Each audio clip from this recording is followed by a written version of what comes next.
Hi friends, welcome to Telugu defence news. Iran ఒక సంచలనమైన claim చేసింది.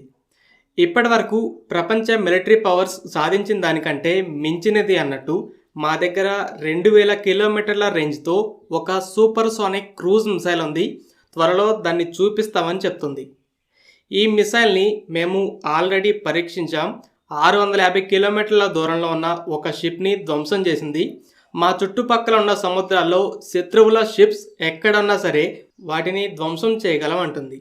First super sonic cruise missiles అంటే గుర్తొచ్చేది బ్రహ్మోస్.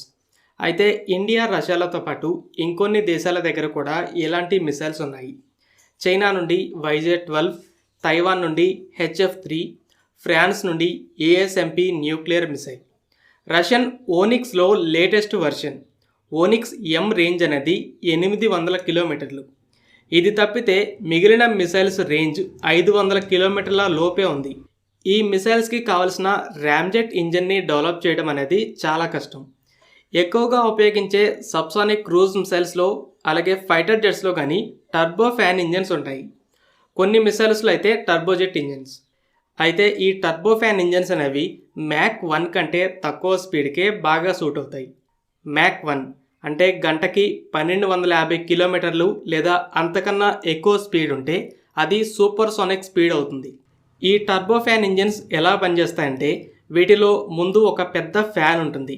జెట్స్లో, మిసైల్స్లో ఉండే ఎయిర్ ఇన్లెట్స్ ద్వారా గాలిని లోపలికి లాక్కుంటుంది. తర్వాత కంప్రెసర్ అని లోపల రొటేట్ అయ్యే బ్లేడ్స్ ఉంటాయి. అవి ఆ గాలికి ప్రెజర్నిచ్చాక అది ఫ్యూయల్తో మిక్స్ అయ్యి మండుతుంది. అయితే క్రూజ్ మిసైల్స్లో జెట్స్లో ఉండే టర్బోఫాన్ ఇంజన్స్కి మధ్య ఒక తేడా ఉంటుంది. అదే ఆఫ్టర్ బర్నర్.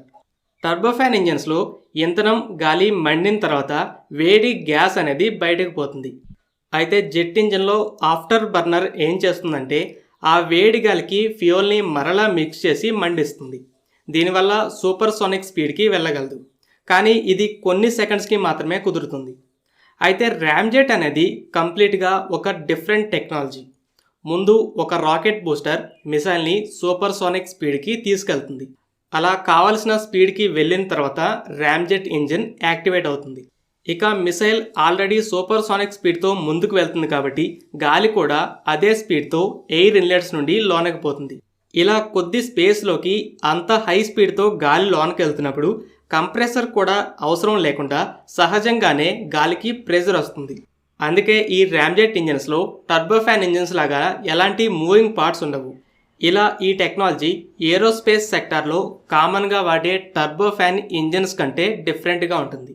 అయితే ఈ టెక్నాలజీతో మిసైల్స్ రాకెట్ ఇంజన్స్ కంటే తక్కువ ఫ్యూయల్ని ఖర్చు చేసినా కూడా టర్బోఫాన్ ఇంజన్స్ కంటే చాలా ఎక్కువ ఫ్యూయల్ ఖర్చు అవుతుంది.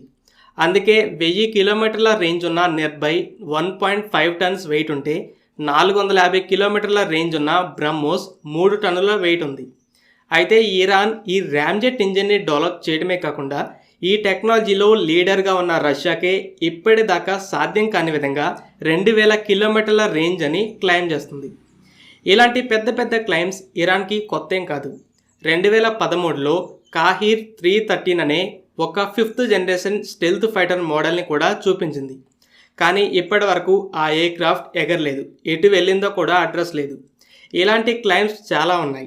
ఇరాన్ మిడిల్ ఈస్ట్లో ఒక స్ట్రాంగ్ మిలిటరీ పవర్. అమెరికాని, ఇజ్రాయెల్ని ఎదిరించగలదు. అయితే ఈ ఇమేజ్ని ఇంకా స్ట్రాంగ్ చేసుకోవాలని కొన్నిసార్లు ఇలాంటి భారీ క్లెయిమ్స్ చేస్తూ ఉంటుంది. కొన్ని నిజమే అవుతాయి, ఇంకొన్ని ఫేక్ అవుతాయి. మరి 2000 కిలోమీటర్ల range super sonic cruise missile గురించి మీరు ఏమనుకుంటున్నారో కామెంట్ చేయండి. ఫ్రెండ్స్, ఈ వీడియో మీకు నచ్చినట్లయితే లైక్ చేయండి. అలాగే మరిన్ని ఇంపార్టెంట్ డిఫెన్స్ అప్డేట్స్ కోసం మన ఛానల్ని సబ్స్క్రైబ్ చేసుకోండి.